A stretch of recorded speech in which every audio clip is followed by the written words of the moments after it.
Have you ever thought that how electric dipole looks like? Whenever we place two same but opposite charges with each other, they actually attract, and that forms the electric dipole. Now, let's say here we have a positive charge and here we have a negative charge. Now, we have placed with a distance a very small distance d. Now what happens when we place these two positive charges close enough to attract each other? Now actually their electric field lines got circled, which tells that it makes loop whenever we place two opposite charges, right? And that forms the electric dipole, right? So this is what we're gonna learn in this video, that what electric dipole means and how it forms. So basically, electric dipole is just a particle which is made up of two equal but opposite charges. So let's say here we have an example like chemicals, right? So let's say here we have a HCl. Its name is hydrochloric acid. So this is hydrochloric acid. Now, the hydrochloric acid is just formed with the two atoms of, the one atom is hydrogen, obviously, and the another one is chlorine. Now whenever they make two bonds of each other, so this is the bond here, they actually have a slightly positive and negative charges on each other, because the hydrogen has a tendency to give the electron and the chlorine has a more electronegativity. So that's why the chlorine has a partial negative charge and the hydrogen has a partial positive charge. Since they are separated with a very small distance, which is what we called as d, right? And this distance is so small that we can't see with our bare eyes, with our naked eyes. So this is formed, what we formed as electric dipole. So this is called, we call dipole, right? Like there are many more examples, like here we have a KCl, right? So this is called the potassium chloride. Potassium chloride. Now this potassium chloride has also two atoms, like the one has potassium K and another one is Cl. So the KCl makes a bond with each other with K as a positive charge and Cl as a negative charge, right? So this forms an kind of electric field around itself, right? Now since we know that how electric dipole looks like, let's know about their properties. So basically the electric dipole is made up of two charges, obviously. So it has two charges. So the first point is it has two opposite charges, opposite charges, but they have a same magnitude. So let's say यहाँ पे same magnitude. So what does it mean? So which means that, let's say here we have a positive charge here and there's another charge called negative charge. So the electric field actually makes a loop here, but the magnitude of their charges, it will be same. So let's say here we have a charge, one charge is Q, which is positive, and another charge is minus Q, right?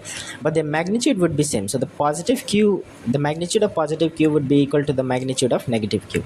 Let's say for example, if this is 2 microcoulomb, then this would also be minus 2 microcoulomb. If this is 3 microcoulomb, this would be minus 3 microcoulomb, right? So this is the condition for the dipole, that the both charges, the magnitude of both charges should be equal, right? So that's how electric dipole forms, with the magnitude, with the same magnitude of charges. Now what if one charge, if the magnitude of one charge would increase?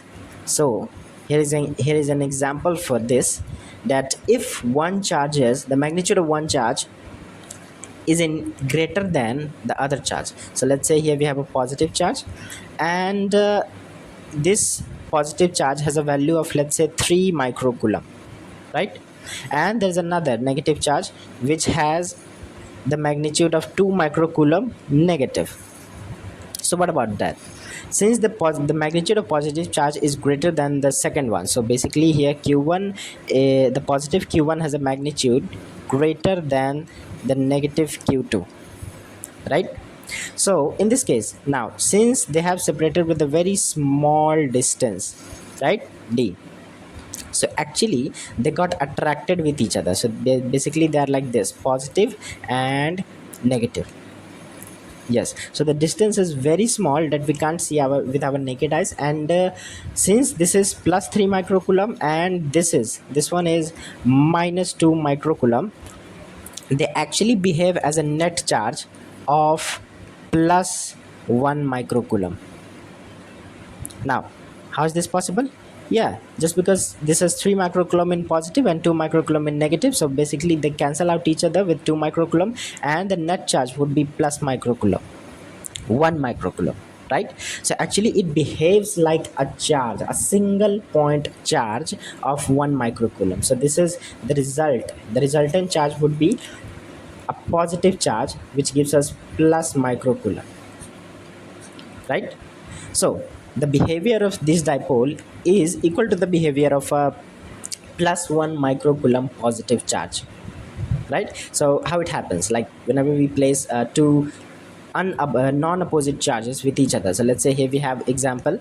So let's say if we have a plus 3 microcoulomb here, plus 3 microcoulomb, and if we have here negative 2 microcoulomb. So how does that make the electric field? So basically the electric field lines of positive charge is much more than the electric field lines of a negative charge. So basically the electric field is like this, right? And this and this and this. So this is how electric field lines will look alike, and the negative charge has electric field a bit less than the positive charge.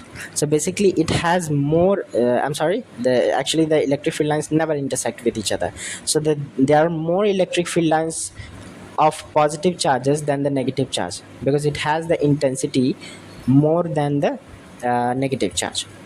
So that gives us, if we if we zoom out, all this dipole, like these dipoles are just small enough, like we have taken the example of hydrochloric acid, so we actually can't see the molecule of hydrochloric acid. We actually see a very from above, like our size is very big relative to this dipole.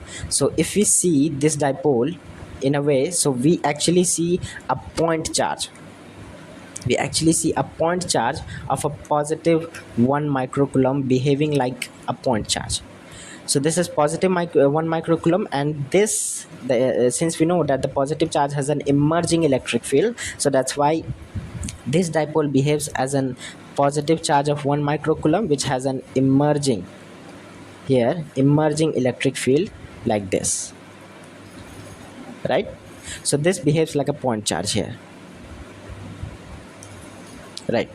So now, since we know that the dipole can also behave like a point charge in the case when the both magnitude of charges is unequal, so whoever the magnitude of charge is greater or maybe less than, the more the charge will be, the more the charge behave like a point charge, right? Like the magnitude of charge of a 3 microcoulomb in positive is greater than the 2 microcoulomb in negative, so the net charge would behave like a positive charge. If the magnitude of a negative charge, let's say, would be greater than the positive one, so the total charge, the net charge, would behave like a negative charge, right?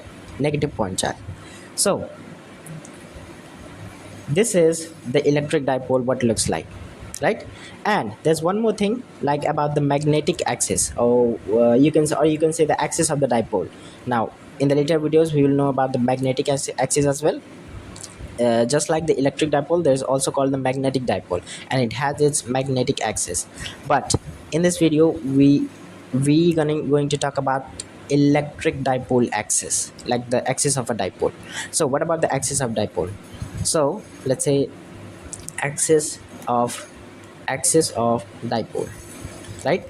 So this is just basically an imaginary line passing through both charges. So let's say here we have a positive charge here, and there's another charge, negative charge.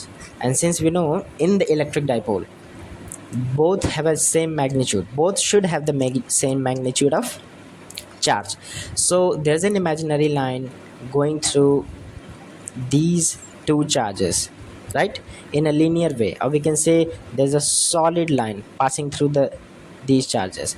So this solid line is called the magnetic sorry, the dipole of an axis of a dipole, axis of dipole, right? So these are the just small few things that we have learned in this video, that about the about the electric dipole. Like, this is called the axis of dipole. In the later video, we're gonna learn about the magnetic moment. Oh, I'm sorry, I have always talking about the magnetic axis and magnetic moment. Actually, in the later videos, we're gonna talk about the electric dipole moment of electric dipole, right?